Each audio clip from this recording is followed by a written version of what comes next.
Lockdown breakup boom soon to sweep the country. According to new research, we're about to see the Great Seperation, with 1 in 5 Aussie couples blaming the pandemic for ruining their relationship. So for all the details on this, we're joined by relationship expert Melissa Ferrari. Melissa, good morning to you. Have you seen evidence of this, of the Great Seperation getting underway? Yes, I work with couples and talk to couples every day, and I must say the level of stress that the pandemic did create has put a lot on couples in terms of their survival. So I'd say yes, I have seen a bit of an increase in the potential separation and people that are trying to salvage their relationships. What happened there, Melissa? I mean, were people just like having these like coexisting like worlds, and all of a sudden they were locked down and just went, oh no, I don't like you at all? Yeah, well, it's kind of like, you know, relationships and their survival is a lot about stress and how the couple manages stress together. It's a really important part of considering when you're in a relationship.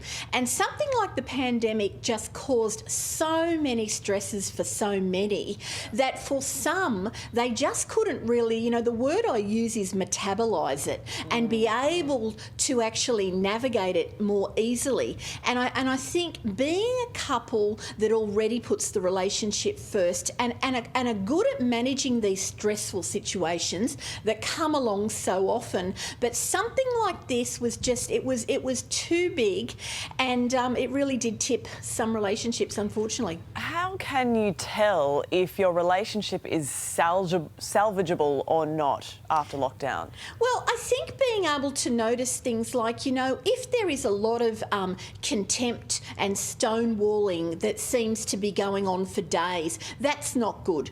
Do you both put the relationship first? You know, are you a couple that seem to be invested in this relationship staying buoyant and surviving? Those kind of things are really, really important. You know, my biggest recommendation is don't rush into any big kind of decisions, because that will make that sometimes these things take time. I see people leave relationships prematurely without first investigating more what's actually happening, and sitting with a good therapist and really realising, you know, the amount of stress that has been loaded up here is really, really difficult, and sometimes it just needs some processing for you both to catch up with each other again.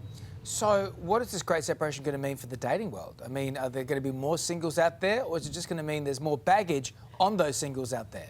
Oh. Well, probably both. But as you know, David, I sort of don't think in terms of baggage. You know, we're all in relationships. Luggage, then? Well, you know, you carry on. Take your choice. But the thing is, relationships, as you know, I always say, are really, really difficult. And so, yes, there probably is going to be a few more singles, or maybe not.